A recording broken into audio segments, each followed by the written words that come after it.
Hujambo mtazamaji wangu na karibu tena katika fundisho letu la siku ya leo.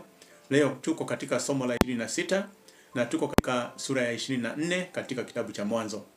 Na kama pengine umekosa kuyapata mafundisho yetu, unaweza kuingia pale YouTube, utaweza kuyapata. Ukiandika pale Ushindi Ministries, utaweza kupata pale na utaweza kupata mafundisho yote ambayo tumekuwa tukikuandalia. Na vile vile ukiingia katika TikTok unaweza pia kutupata pale, na vile vile unaweza kutupata katika Facebook. Na kwa hivyo kama nilivyokuambia katika kipindi kilichokwisha kupita, tunaendeleza masomo haya kutoka katika kitabu cha Mwanzo hadi wakati tutakapofika katika sura ya mwisho ya kitabu cha mwisho cha Biblia ambacho ni Ufunuo. Na kichwa chetu cha siku ya leo kinasema Rebeka achaguliwa kuwa mke wa Isaka. Uongozi wa Mungu katika maamuzi. Na maandiko yetu makuu yatatoka katika kitabu cha Mwanzo sura ya 24.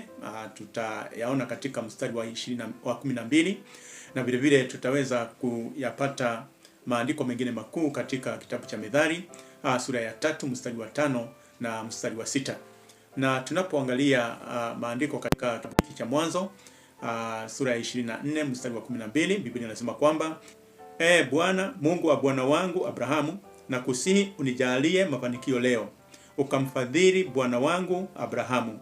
Na katika kitabu cha Methali Biblia inasema kwamba mtumaini Bwana kwa moyo wako wote, wala usitegemee akili zako mwenyewe. Katika njia zako zote mkiri yeye, naye atayanyosha mapito yako. Na malengo yetu ni matano. Na kwa hivyo baada ya fundisho hili tutaweza kuelewa jinsi Mungu alivyomuongoza mtumishi wa Abrahamu kumpata Rebeka. Tutaweza kujifunza umuhimu wa sala katika kufanya maamuzi. Tutaweza kutambua sifa njema za Rebeka. Tutaweza pia kuelewa umuhimu wa kumtegemea Mungu katika uchaguzi wa mwenzi wa maisha. Na pia tutaweza kumuona Kristo katika uhusiano wa Isaka na Rebeka. Na tunapoanguliza masomo yetu ni kwamba tulipokuwa tunaangazia sura ya 23, tuliona kifo cha Sara, tukamuona Abraham akimnunulia pango la Makpela, na vile vile tukaona tumaini la waamini hata mbele ya kifo. Na sasa katika sura hii ya 24 tunamuona Ibrahim anamtuma mtumishi wake kumtafutia mke Isaka. Tunaona mtumishi anamuomba Mungu amuongoze. Tunaona Rebeka akichaguliwa. Tunaona Rebeka akikubali kwenda kwa imani, na Isaka na Rebeka wanafunga ndoa.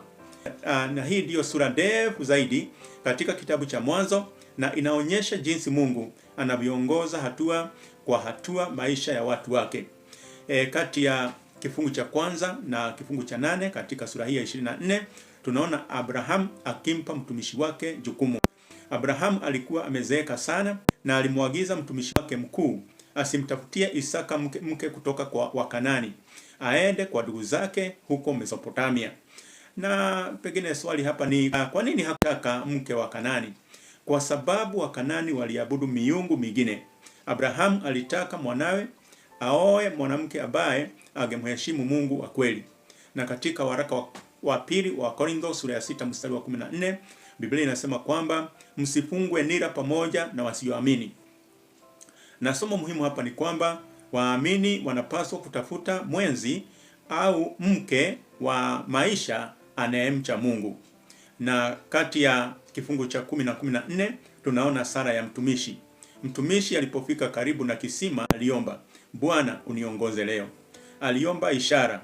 Msichana ambaye angewapa maji yeye na ngamia wake ndiye angekuwa yule aliyechaguliwa na Mungu.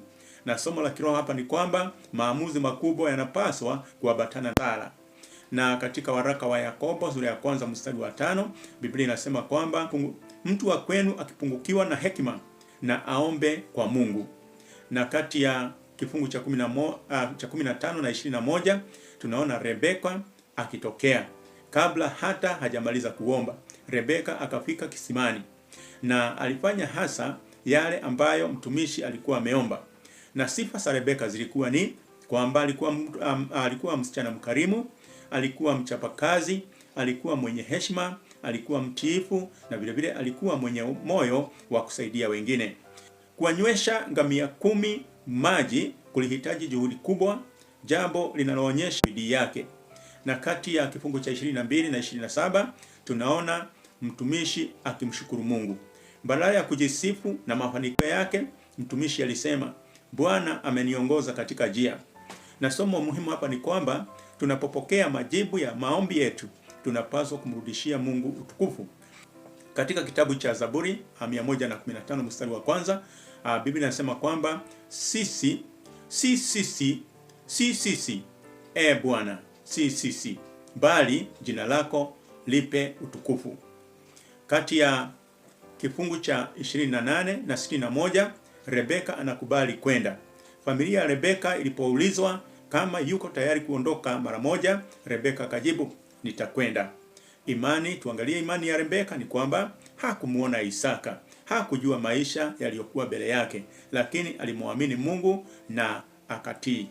Na somo la kiroho hapa ni kwamba imani ya kweli humtii Mungu hata kabla ya kuona mwisho wa safari.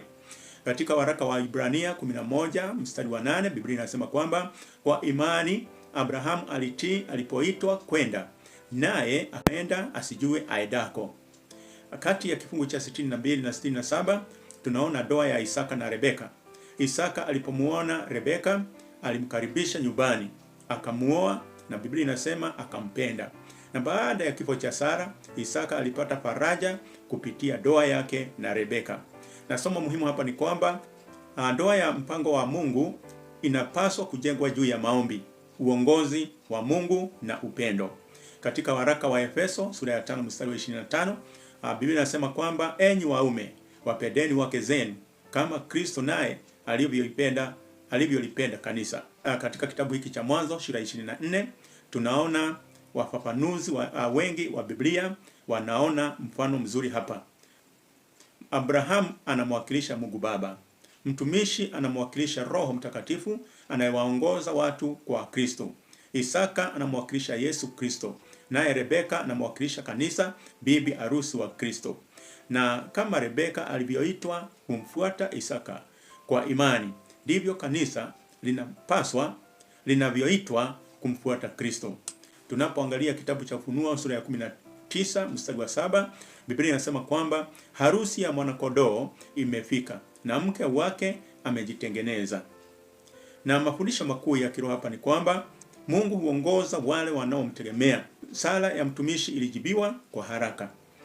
Vile vile tunaona sala ni muhimu katika maamuzi makubwa. Tusifanye maamuzi muhimu bila kumshirikisha Mungu. Na tabia njema ina thamani kubwa. Rebeka alichaguliwa si kwa uzuri wake pekee, bali pia kwa tabia yake njema. Na hii huleta baraka. Rebeka alikubali kwenda kwa imani. Na Kristo analipenda kanisa lake. Ndoa ya Isaka na Rebeka ni picha ya uhusiano wa Kristo na kanisa. Tuna maswali 5 hapa ambao tunaweza kuyajibu katika wakati wetu wa ziada.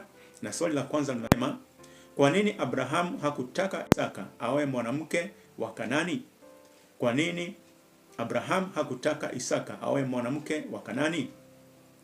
Swali la pili, mtumishi alionyeshaje kumtegemea Mungu? Mtumishi alionyeshaje kumtegemea Mungu? Swali la 3, ni sifa zipi za Rebeka zinazofaa kuigwa? Ni sifa zipi za Rebeka zinazofaa kuigwa?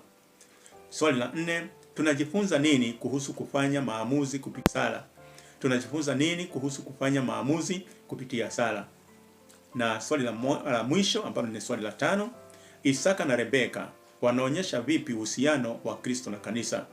Isaka na Rebeka wanaonyesha vipi uhusiano wa Kristo na kanisa? Na somo la kukariri linatoka katika kitabu cha Methali sura ya 3 mstari wa 5 na 6 ambayo inasema, mtumaini Bwana kwa moyo wako wote, wala usitegemee akili zako mwenyewe. Katika njia zako zote mkiri yeye, naye atayanyosha mapito yako. Na tunapoelekea kumalizia, tunaona ya kwamba Mwanzo sura ya 24 inatufundisha kwamba Mungu huongoza maisha ya wale wanaomtegemea kupitia sala, utii na tabia njema. Tunaona jinsi Mungu anavyomleta Rebeka kuwa mke wa Isaka. Na sura hii pia inatukumbusha kwamba maamuzi makubwa ya maisha, hasa uchaguzi wa mwenzi au wa mwenzi wa ndoa, yanapaswa kufanywa kwa kumtegemea Mungu na wala si kwa hisia pekee. Na somo lijalo ambalo litakuwa ni sura ya 25 katika kitabu hiki cha Mwanzo, tutajifunza kuhusu miaka ya mwisho ya Abrahamu, kifo chake, kuzaliwa kwa Esau na Yakobo, na jinsi Esau alivyouza haki yake ya mzaliwa wa kwanza kwa chakula. Na kwa hayo ndio tuliyokuwa nayo. Hakika tumeweza kujifunza mengi kuhusu jinsi Abrahamu alivyomwagiza mtumishi wake mkuu amtafutie Isaka mke, na alimwambia aende kwa watu wa jamaa zake, wala asiende katika kumtafutia mke katika watu wa Kanani. Na tunaona yeye alitanguliza kazi hii au jukumu hili ambalo alipewa kwa Sara. Na tunaona alifika kisimani karibu na kuingia kwa jamaa ambazo zilikuwa na uhusiano na Abrahamu.